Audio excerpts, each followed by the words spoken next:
Hi hello welcome back to our channel. ഈ bag pack ചെയ്യുന്നത് നമ്മൾ പൂനെയിലേക്ക് ഒരു ട്രിപ്പ് പോകാനാണ് കേട്ടോ. ഒരു 3-4 ഡേയ്സുള്ള പ്ലാനാണത്. പൂജ ഹോളിഡേയ്സ് ഒക്കെ അല്ലേ, അപ്പം നമ്മൾ വിചാരിച്ചു നമ്മൾ മൂന്നാളി മുഖം അങ്ങോട്ടും ഇങ്ങോട്ടും കണ്ട് മടുത്തുകൊണ്ട് നമുക്ക് പൂനെയിലേക്ക് ഒരു യാത്ര ചെയ്യാം. അവിടെ നവീൻ്റെ ചേച്ചിയുണ്ട്. ശരിക്കും ഇത് പെട്ടെന്നുണ്ടായ പ്ലാനാട്ടോ. ഇന്നലെ തീരുമാനിച്ചു ഇന്ന് പോവാം, അങ്ങനത്തെ ഒരു പ്ലാനായിരുന്നു. അതുകൊണ്ട് തന്നെ നമ്മൾ വിചാരിച്ചു എല്ലാവർക്കും ഒരു സർപ്രൈസ് കൊടുക്കാം, ആരോടും പറയണ്ടെന്ന്. അങ്ങനെ നമ്മൾ ബസ് കയറി 12 മണിക്കൂർ ഇരിക്കേണ്ട യാത്ര നമ്മൾ 16 മണിക്കൂർ ഇരുന്നിട്ട് പൂനെയിലെത്തി. പക്ഷേങ്കിൽ ഈ വീഡിയോ എടുക്കുന്ന സമയത്തോ അതോ അവിടെ എത്തുന്നവരെ നമ്മൾ അറിഞ്ഞില്ല, പൂനെയിൽ എത്തിക്കഴിഞ്ഞ് 3 മണിക്കൂറിൻ്റെ നമ്മൾ വേറൊരു ഫ്ലൈറ്റ് പിടിച്ച് കൊച്ചിയിലേക്ക് പോകേണ്ട അവസ്ഥയാവുന്നു. നമ്മൾ ഈ ട്രിപ്പിന് ആരോടും പറഞ്ഞില്ല കേട്ടോ. ചേച്ചിനോട് വരെ, പൂനെയിൽ നിൽക്കുന്ന ചേച്ചിനോട് വരെ പറഞ്ഞില്ല നമ്മൾ വരുന്നതാണ്. നമ്മൾ അവർക്കൊക്കെ ഒരു സർപ്രൈസ് കൊടുക്കാൻ വേണ്ടിയിട്ടാണ് പ്ലാൻ ചെയ്തത്. കൂടെ പിന്നെ നമ്മൾ വിചാരിച്ചു ചേച്ചീൻ്റെ പിറന്നാളും കൂടിയാണ്, അപ്പോൾ ഒരു ഡബിൾ സർപ്രൈസ് ആയില്ലേ. അപ്പം നമ്മൾ പൂനെയിലൊക്കെ എത്തിക്കഴിഞ്ഞ് നമ്മൾ കേക്കൊക്കെ മേടിച്ച് വീട്ടിൽ പോകാൻ നിൽക്കുകയാണ്. പക്ഷേ ഈ ട്രിപ്പോടെ നമ്മൾ തീരുമാനിച്ചൊരു കാര്യമാണ്, ഇത് ഫസ്റ്റ് ആൻഡ് ലാസ്റ്റ് സർപ്രൈസ് ട്രിപ്പായിരിക്കും എന്ന്. ചേച്ചി പ്രതീക്ഷ പോലെ നല്ലോണം സർപ്രൈസുമായി, നല്ലോണം ഹാപ്പിയുമായി.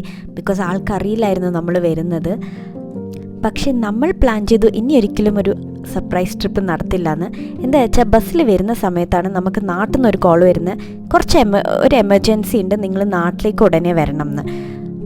ആ എമർജൻസി കാരണം നമ്മൾ പൂനെയിലെത്തി 3-4 ഡേയ്സ് ട്രിപ്പ് ക്യാൻസലാക്കി. എന്ന് വെച്ചാൽ നമ്മൾ പൂനെയിലെത്തി, ചേച്ചീനെ വിഷ് ചെയ്തു, അവിടുന്ന് കുറച്ച് സദ്യയൊക്കെ കഴിച്ച് തിരിക്കേണ്ട ഒരു അവസ്ഥ.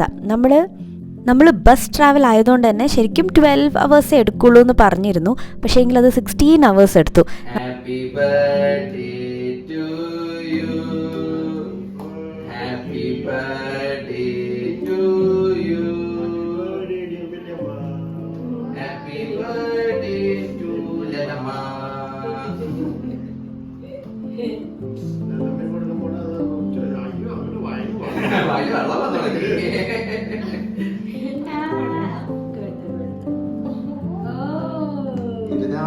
സദ്യ കഴിക്കാണ്ടിരിക്കണത് കള്ളി അല്ല. ഇതിപ്പോ കുഞ്ഞിമോന്റെ ബർത്ത്ഡേ ആണോ നമ്മുടെ ബർത്ത്ഡേ ആണോ? ലല്ലമ്മയ്ക്ക് കൊടുക്കടാ, ലല്ലമ്മയ്ക്ക് കൂടാ.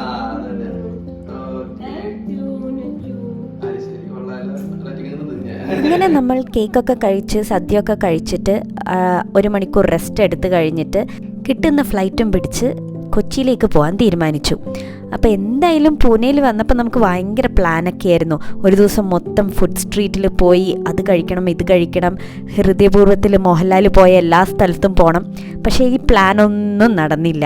അപ്പം ആ ഒരു സങ്കടം തീർക്കാൻ നമ്മൾ വടാപ്പാവ് മേടിക്കാൻ വന്നിരിക്കുക കേട്ടോ. എന്തെങ്കിലും ഒന്നും നടക്കണ്ടേ, അപ്പം അതുകൊണ്ട് വടാപ്പാവും ബ്രെഡ് പക്കോടയും അങ്ങനത്തെ കുറച്ച് സാധനങ്ങൾ മേടിച്ചിട്ട് നമ്മൾ ഇറങ്ങി അവിടുന്ന്. ഇതൊക്കെ മേടിച്ചത് നമ്മൾ എയർപോർട്ട് പോകുന്ന വഴിക്കാട്ടോ. അപ്പോൾ പിന്നെ നമ്മൾ കാറിലിരുന്ന് തന്നെ കഴിക്കൽ തുടങ്ങി. ചുരുക്കം പറഞ്ഞാൽ നമ്മളെ പൂനെ ട്രിപ്പ് വൻ ഫ്ലോപ്പായിപ്പോയി എന്ന് തന്നെ. നമ്മൾ 3-4 ഡേയ്സ് പ്ലാൻ ചെയ്തത് 16 മണിക്കൂർ നമ്മൾ ബസ്സിലിരുന്ന് കഷ്ടപ്പെട്ടിരുന്ന് വന്ന് ചേച്ചിനെ വിഷ് ചെയ്തു, അവിടുന്ന് സദ്യ കഴിച്ചു, 1 മണിക്കൂർ റെസ്റ്റ് ചെയ്തു. ടോട്ടൽ 3 മണിക്കൂറേ നമ്മൾ പൂനെയിൽ ഉണ്ടായിട്ടുള്ളൂ.